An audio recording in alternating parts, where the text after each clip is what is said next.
Brahmasutra Shankarabhashya, English translation by Sri V.M.APTE.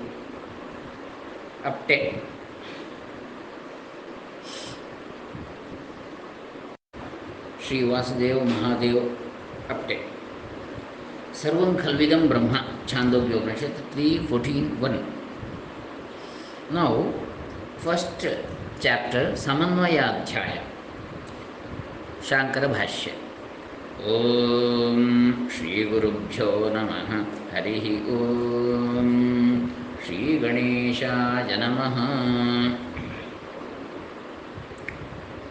Avataраnika Bhashya.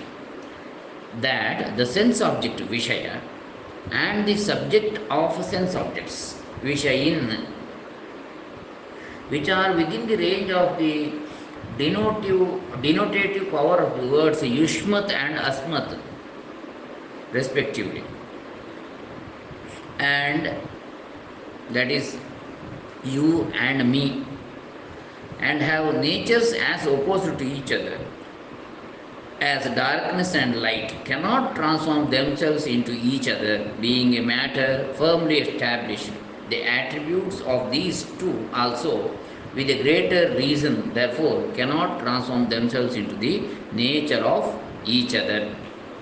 And therefore, the superimposition of the sense objects, which are within the range of the denotative power of the word Yushmat and its attributes on the subject of sense objects, which is within the range of the denotative power of the word Asmat, and has pure intelligence as its self, and its attributes is necessarily unreal, mithya.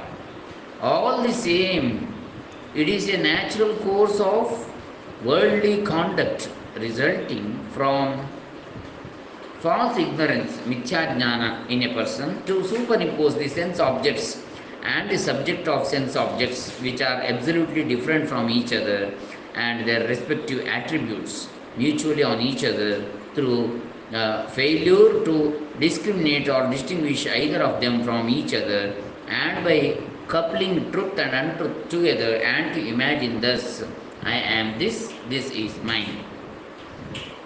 The opponent asks, what indeed then is this superimposition anyway? We reply, it is the unreal manifestation of something previously perceived and which is of the nature of remembrance on something else. Some describe it as the superimposition of the attributes of one thing on some other thing. Some describe it as the confusion based on the inability to discriminate between that which is superimposed on something else and that something else on which it is superimposed. Others again describe it as the fictitious assumption in a thing of attributes contrary to the attributes of that thing on which something else is superimposed. All the same, none of these definitions differ in any way as to the generally unreal assumption about the attributes of one thing as being the attributes of some other thing. Even so is our experience in the ordinary world. A mother of pearl appears as if it is silver. The moon, as one as she is, appears as if she is two moons. Says the opponent, how can there be a superimposition of a sense object and its attributes on the universal self, Pratyagatma, which is not an object? Everybody superimposes on one sense object on another, which is right before one's eyes, while you have mentioned earlier that the universal self to which the word Yushmat is not applicable is not a sense object. We reply, the universal self is not a non-object in the extreme sense, because it is an object denoted by the word Asmat, and it is also well known that the universal self can be directly and intuitively perceived. There is no such hard and fast rule that it is only on an object right before one's eyes that another object should be superimposed. Ignorant people superimpose the attributes of concavity, tala, and dustiness, etc., on the akasha, space, which is not directly visible. Therefore, to superimpose the non-self on the universal self is not inconsistent. Learned men consider superimposition of this nature as nescience, avidya, and they further say that knowledge, vidya, is the determination of the real nature of a thing by discrimination. This being so, that on which some other thing is superimposed is not in the least affected by the faults and merits of the thing is superimposed, and it is by entertaining, that is, adopting this reciprocal superimposition of the self and the non self, um, that all worldly conduct and Vedic actions, depending on the means of proof, pramana, and the objects of knowledge, and all scriptural injunctions and prohibitions known as nescience, are promoted. How, again, says the opponent, are the means of right knowledge, such as direct perception, etc., and the scriptures concerned with that which is the object of nescience? We reply, because in the case of a person who has no such false sense of I or mine, with regard to the body and the sense organs, there is no possibility of his being desirous of knowledge, as there is no possibility of the operation of the means of right knowledge. Without the employment of sense organs, perception is not possible, and without a basis such as a body, the operation of sense organs is not possible, and nobody ever acts or is concerned with a mere body which is not superimposed by the notion of the self. Neither in the absence of all this, that is mutual superimposition, is it possible either for the self which is free from all contact to be a knowing agent, nor in the absence of the condition of a knowing agent is any operation of means of right knowledge possible. Therefore, means of right knowledge such as direct perception, etc., and the Shastras have for their object that which is dependent on nescience. This a person has in common with the animals, etc. Just as animals, etc., when sounds are in contact with the ear, etc., and the knowledge of the same is not favorable, go away from them, and when it is favorable, are attracted towards them. As, for instance, finding in front of themselves a man holding up a stick, they begin to run away from him, thinking that he wishes to strike them. But when they find him in front of themselves, with his hands full of green grass, approach him. Similarly, men um, who have that is similarly men, even when they are able to discriminate properly, finding before them strong men who have swords in their unpraised hands, and who have a fierce aspect and who are shouting wildly, go away from them and approach those who are of an opposite nature, and thus the employment of the means of right knowledge and the objects of knowledge is common both to animals and men. Now, the employment of the means of right knowledge, such as direct perception, etc., by animals is well known as being due to their failure to discriminate properly. Similarly, it is thus determined that even in the case of properly discriminating persons, their employment of the means of right knowledge, such as direct perception, which is seen to be common to them with the animals, is at similar times also similar. In the case of activities based on the scriptures, such as sacrifices, etc., though a man motivated by intelligence is not competent to act without the knowledge of the relation of the self with the world beyond Paraloka, yet the knowledge of the self, which can only be acquired from Vedanta and is beyond the physical necessities of eating, etc., and is beyond the distinctions of Brahma and Kshatriya, Brahmana and Kshatriya, and which is not of the nature of transmigrated existence, is not necessary for a man for attaining that competency, because it is useless and even opposed to such competency for performing religious acts. The Shastra which comes into operation before the realization of such a nature of the self does not exceed its jurisdiction of being concerned only with that which is affected by nescience. Thus, scriptural injunctions such as a Brahmana should sacrifice operate by depending on this superimposition on the self of caste, stage of life, ashrama, age, and special conditions. We have already said that superimposition is the notion of that in something which is not that. Just as it is, for instance, when a person superimposes on his self attributes external to his own self. That is, when his son or wife, etc., are in sound health or otherwise, he considers himself to be similarly sound in health or otherwise. Or when he superimposes the attributes of his body on his self, thus, I am stout or lean or fair, or I am standing or going or crossing over, or when he superimposes the attributes of his sense organs on his self, thus I am dumb or squint-eyed or impotent or deaf or blind, or when he superimposes on his own self the attributes of his internal sense organs, antahkarana, that is mind, which desire, intention, doubt, determination, etc. In this manner, he superimposes that which experiences the I or ego with the mind on the universal self, which is a witness of all the processes of the mind, and conversely superimposes the universal self on the internal sense organ, that is the mind. It is in this manner that there is this beginningless and endless natural process of superimposition, which is of the nature of erroneous conception and which promotes the notion of the self as being an agent and experiencer which is perceived by all. It is with a view to destroy this cause of all evil and for acquiring the knowledge of the unity of the self that all Vedanta is begun. How this is the meaning of all Vedanta texts we will endeavor to show in this present Shariraka Mimamsa. Next, this is Avatarnika Bhashya. Next, we shall see Adhyaya 1, Pada 1, Jijnasadhikaranam. First Adhikarana. In that, first Sutra. This is the first Sutra of the Shankara, of the Shastra, of the consideration of Vedanta, which is desired to be explained. Now, therefore, the inquiry into Brahma should be taken up. That's the first Sutra. Athato Brahma Jijnasa.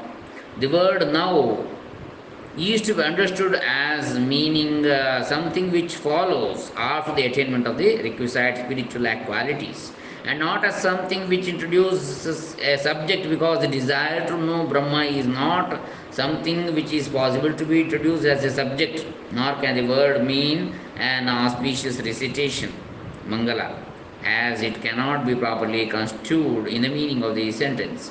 The word now, which is used in a different meaning, has still the effect of an auspicious recitation by its being merely heard. The expectation of its referring to something relevant to something else which has gone before is virtually not different from a thing's following after.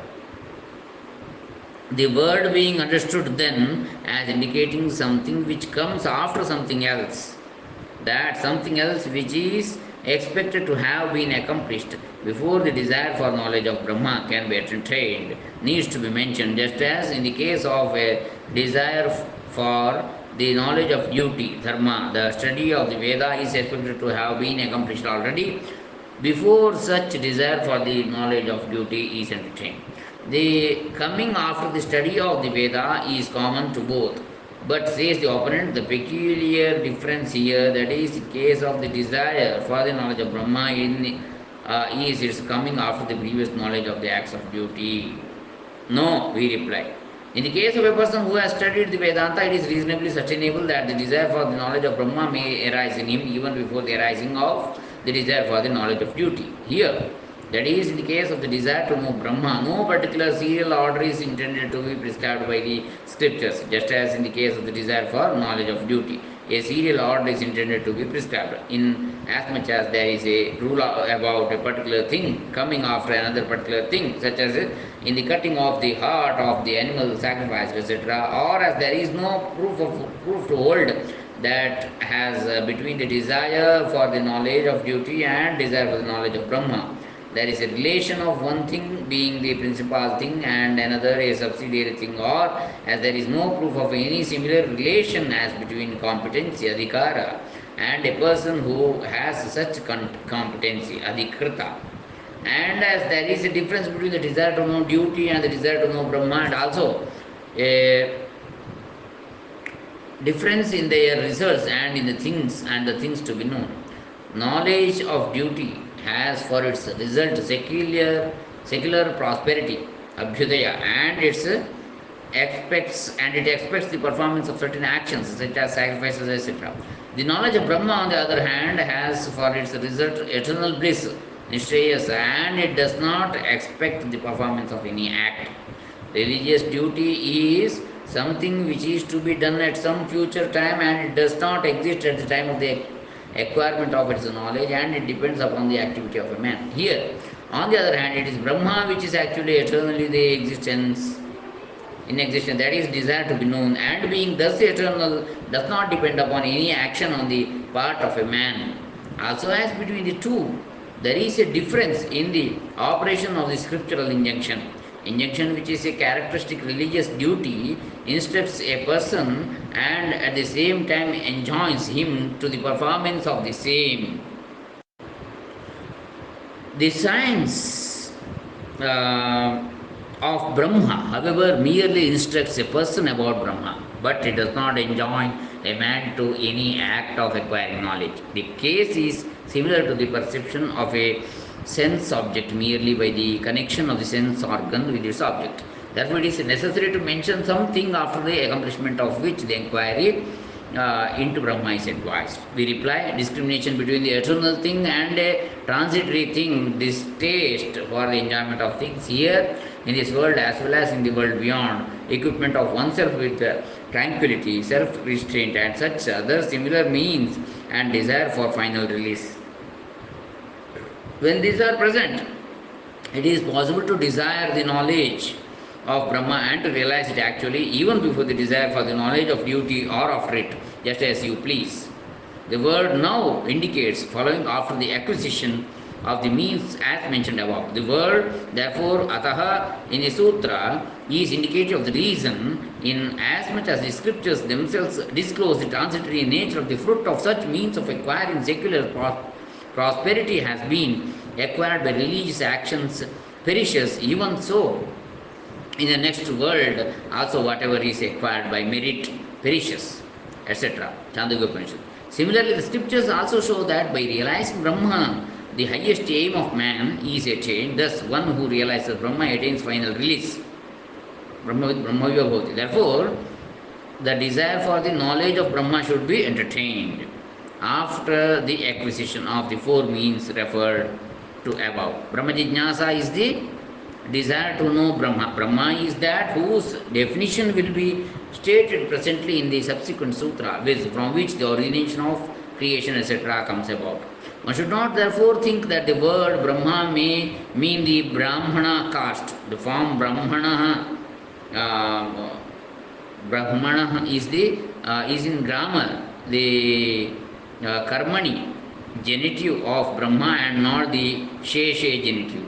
Because the desire for the knowledge of Brahma presupposes an object such as Brahma, of which knowledge is to be desired, and because no other such object is here indicated. But says the opponent, even if we understand Brahmana as a sheshe genitive, the fact that Brahma is the object of the desire to know is not contradicted, for the general relation indicated by the genitive case may base itself on the particular relation indicated by the karmani genitive.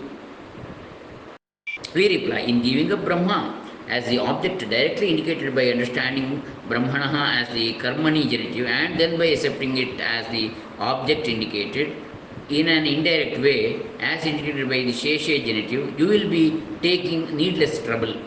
If the opponent were to say that it would not be undertaking needless trouble in understanding Brahmana as the sheshe genitive, as it would mean the desire to know all that which is dependent on the word Brahma, we reply no, because when we accept the principal thing as indicated by the karmani genitive, it also necessarily implies that all those secondary things meant by the word Brahma are included in the principal thing.